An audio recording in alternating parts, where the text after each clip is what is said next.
Sebelum nonton video ini, jangan lupa klik tombol subscribe dan jangan lupa nyalakan lonceng notifikasi agar kalian tidak ketinggalan video terbaru dari kami. Semoga bermanfaat. Jazakumullahu khairan.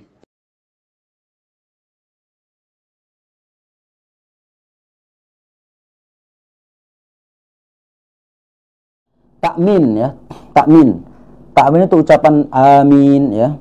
Apakah dianjurkan untuk imam atau makmum atau imam dan makmum? Ya, jadi kalau kita sholat berjamaah kaum muslimin, pasti kita akan mendapati lafaz takmin ya, amin ya. Ini yang baca imam saja atau makmum ya.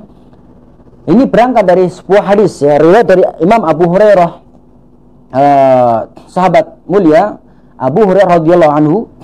Nabi SAW bersabda, "Idza ammanal imamu fa'amminu fa innahu man wafaqa ta'minuhu ta'minal malaikati ghufira lahu ma taqaddama min dzambi." Ada sebuah riwayat dari Abu Hurairah, apabila imam mengucapkan amin, maka ucapkanlah amin. Karena barang siapa yang mengucapkan amin berbarengan dengan ucapan amin malaikat, niscaya dosanya yang telah lalu diampuni oleh Allah Subhanahu wa taala. Hadis riwayat Al-Bukhari dan Muslim. Jadi dalam hadis ini jelas ya, kalau imam mengatakan amin, makmumnya baca amin. Bahkan kalau makmum baca aminnya berbarengan dengan aminnya malaikat, Allah akan mengampuni dosa-dosanya. Hanya saja ya, dari hadis ini lahir perbedaan pendapat ya. Apakah takmin ucapan amin ini dianjurkan untuk imam atau makmum ya? Pendapat pertama ya. Dalam salah satu pendapat Imam Malik rahimallahu taala, bahwa ucapan amin tidak disyariatkan untuk imam, tapi hanya makmum saja. Jadi kalau ada imam yang sholat mengimami, kemudian dia sampai pada waladhdallin, menurut riwayat Imam Malik tidak perlu imam mengatakan amin, nggak perlu, tapi makmumnya saja. Ini pendapat Imam Malik rahimahullah ta'ala. Imam Malik dalilnya mana? Dalilnya sama yang saya sampaikan tadi, tapi Imam Malik mentakwil atau menggeser sebuah makna dari hadis yang tertera. Di hadis dikatakan, idza ammanal imamu fa'aminu, apabila imam mengucapkan amin fa'aminu, maka aminlah kalian. Kalau Imam Malik justru mentakwil ya, dengan mengatakan apabila imam ya sampai pada bacaan ya, apabila imam sampai pada bacaan yang menyebabkan atau mengharuskan makmum mengucapkan amin ya, maka bagi makmum ucapkanlah amin.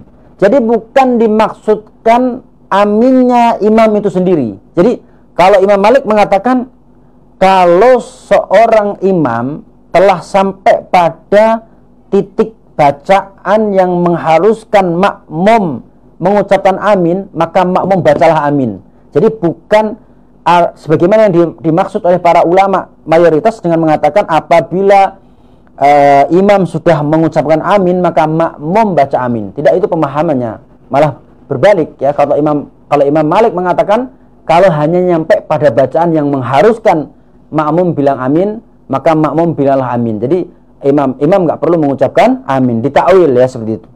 Kemudian kaum muslimin, pendapat kedua yaitu adalah menurut Imam Asy-Syafi'i dan Imam Ahmad ya, bahwa mengucapkan amin ya itu adalah sunnah, dianjurkan. Ingat, sunnah ya, namanya sunnah. Kalau ditinggalkan tetap sah sholatnya. Sunnah bagi setiap orang yang sholat. Ya, jadi takmin atau amin ya saat sholat berjamaah menurut Imam Syafi'i, Imam Ahmad adalah sunnah bagi orang yang setiap sholat ya, atau setiap orang yang sholat, baik ia sebagai imam, makmum, atau bahkan sholat sendirian ya, berdasarkan dhahir hadis tadi ya.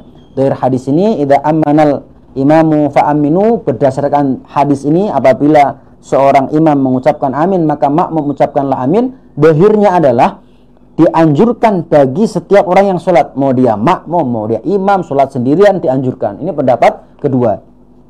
Adapun pendapat ketiga kaum muslimin masalah ini, yaitu pendapat madhab Zahiriyah ya.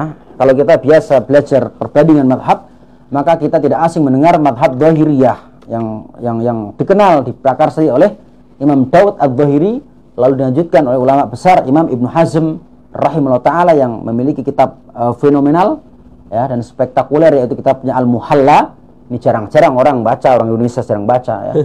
Punya aja belum tentu punya, apalagi baca. Ini kitab Al-Muhalla biasanya kalau di maktabah, di perpustakaan-perpustakaan besar, di pesantren-pesantren, di jamiah, di kampus-kampus Islam, insya Allah ada ya. Menurut madhab Dhahiriyah bahwa ucapan amin itu hukumnya wajib setiap orang yang sholat ya. Kalau Imam Syafi'i, Imam Ahmad hanya mengatakan disunahkan. Kalau madhab Dhahiriyah berdasarkan tekstual hadis, wajib setiap orang yang sholat mengucapkan amin. Dan lalu juga mereka mengingatkan tentang sebuah kaidah ya, hukum asal ya, perintah itu lil wujub ya, al aslu fil amri lil wujub. Setiap perintah itu konsekuensi adalah wajib ya. Idza amanal imamu fa aminu, ini wajib karena ini perintah Rasul. Sehingga madhab Dhahiri mengatakan mengucapkan amin itu wajib setiap bagi orang sholat ya. Kalau madhab tadi yang pertama mengatakan tidak disyariatkan, madhab yang kedua Imam Syafi'i, Imam Ahmad ya mengatakan hanya sunnah, tapi madhab Dhahiri mengucapkan amin hukumnya wajib setiap orang yang melaksanakan sholat.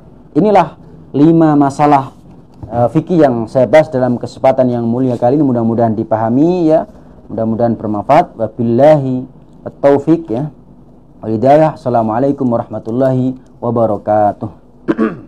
Waalaikumsalam warahmatullahi wabarakatuh. Alhamdulillah, jazakumullahu khairan katsir kepada Ustadz Miftah Nailil Murad LCSUD hafizahullah ta'ala.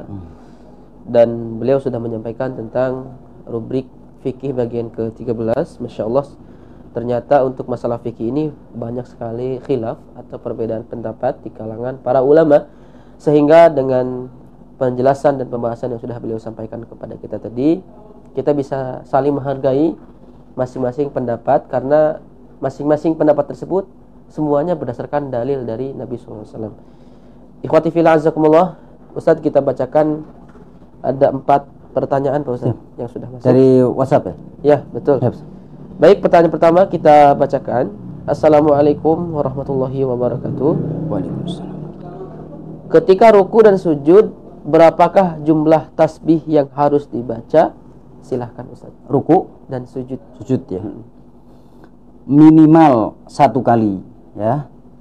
Kalau kita mau menyempurnakan 3 kali ya.